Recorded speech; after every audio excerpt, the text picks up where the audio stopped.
Today on Passion for Food, I'll show you how to make these tender and delicious cabbage rolls with savory onion gravy. Now, I know what you might be thinking, cabbage rolls? I don't know, but trust me, these really are amazing, so let's go ahead and get started. So, first things first, let's put together our filling.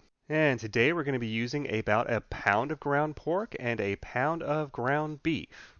So we're going to season that with some fresh ground pepper to taste. And just a quick note on the filling while we do that, we want to aim for about an 80-20 mix. That way our final cabbage rolls will be nice and juicy and tender.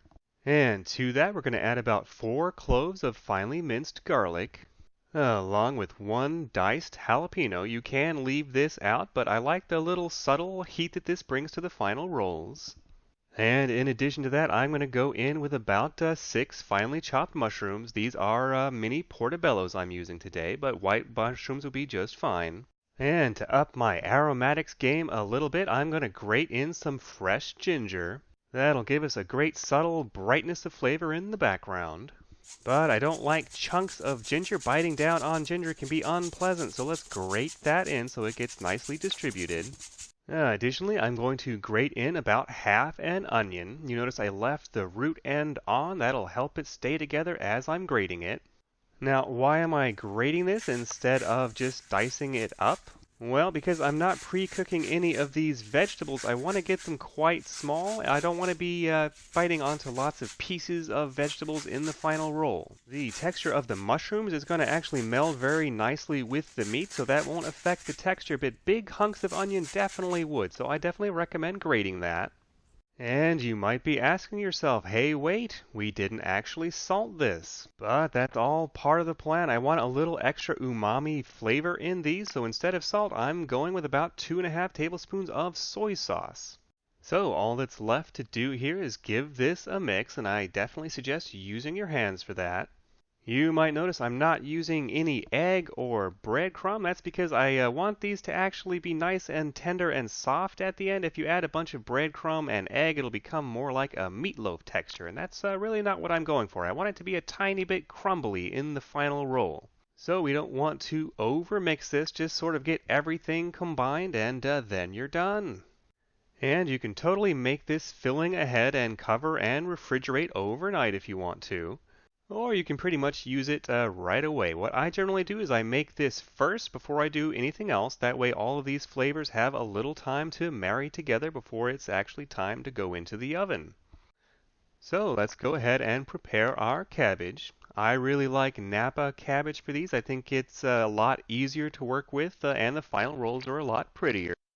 You can just use regular green or red cabbage for this, but getting the layers to come out just perfectly is a little harder. So anyway, we just want to go off with the end of this Napa cabbage. And you'll be able to see why I prefer this kind of cabbage. The leaves will just separate out no problem for us. So we just want to separate out the amount we're going to need into a pile. I wound up needing about 14 of these. If a baker's dozen is 13, I wonder if 14 is a baker's dozen? Well, anyway. As beautiful as this Napa cabbage is, it does have very rigid stems at the bottom that we're going to need to tenderize a little bit before we can really get rolling with our final cabbage rolls. So here's an easy way to do that. We're going to need a pot wide enough to hold all the cabbage, and you want about an inch of boiling water. We don't want too much water. We're not looking to cook the leaves, just the stems. So in we go, stems side down, and make sure those stay standing up. We don't want to over wilt the leaves of the cabbage. And we're just going to cook that simmering for about 2 minutes, or just until those bottom stems are flexible enough to be rolled.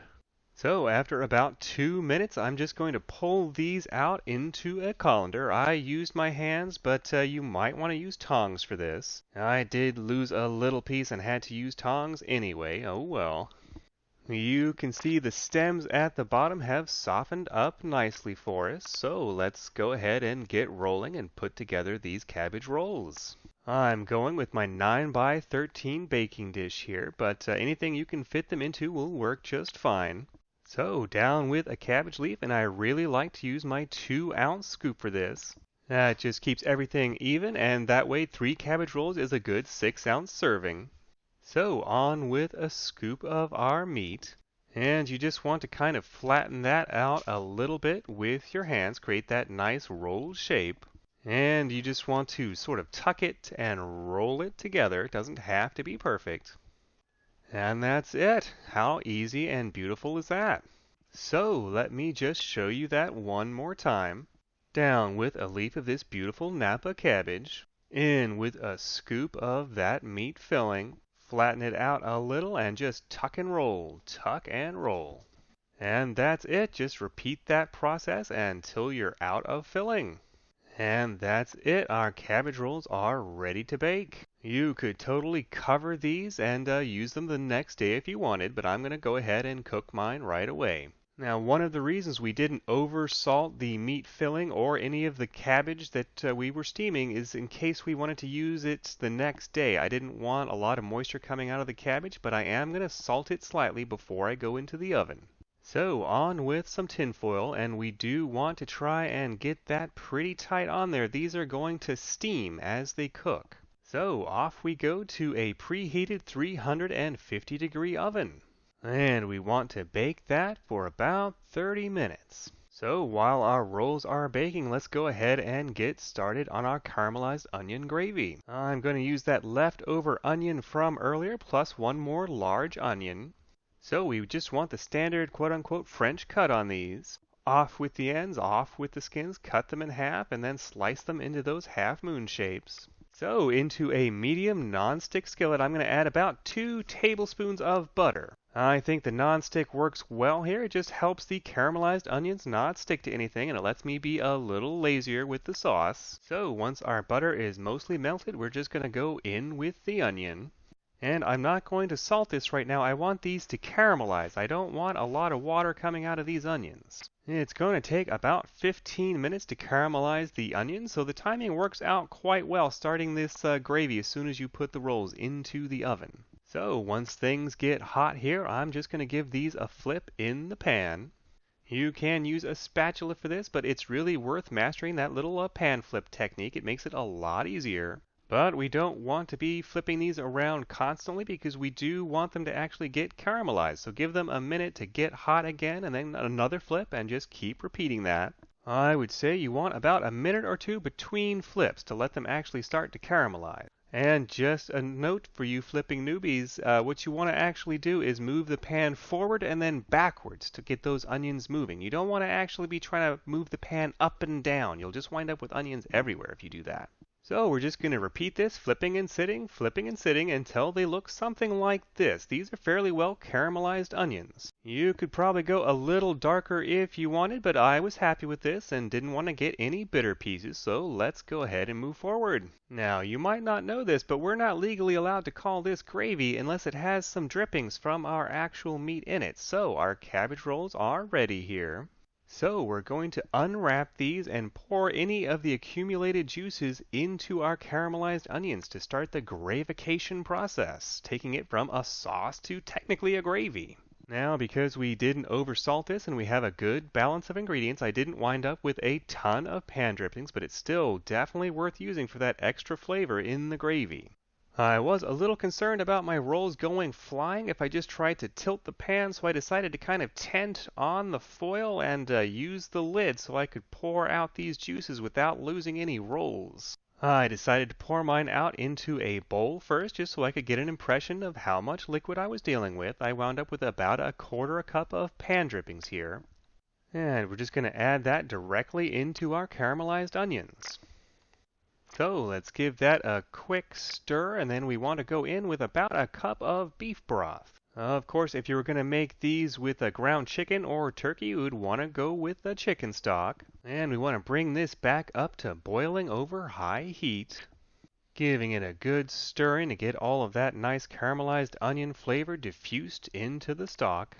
And we want to simmer that for about 5 minutes until it's reduced by about 1/3. You do want to taste for seasoning here. Mine didn't need any, so I went ahead in with 1.5 tablespoons of cornstarch to thicken it up. There are a lot of different ways to thicken a gravy like this, but I really love the sheen you get with cornstarch, and of course it's super easy. All you need to do is dissolve that tablespoon and a half of cornstarch in some cold water, and then you just add it right to the hot sauce, and it'll thicken up beautifully like this. You can see the great color and how beautiful and thick it is.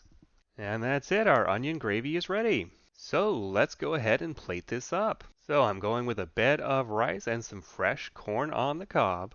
3 cabbage rolls will make a nice big serving. And then it's on with some of our beautiful caramelized onion gravy.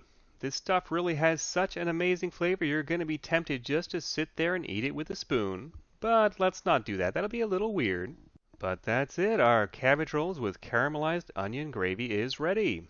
So let's go in for a taste so you can see how amazing these turned out. I really love the savoriness of the cabbage and that onion gravy, and our filling is nice and moist and tender, not at all dense. So I really love how these turned out, and I hope you give them a try soon. I really hope you've enjoyed this episode. If you have, give me a thumbs up below and consider subscribing and hitting that bell icon for updates on our weekly videos.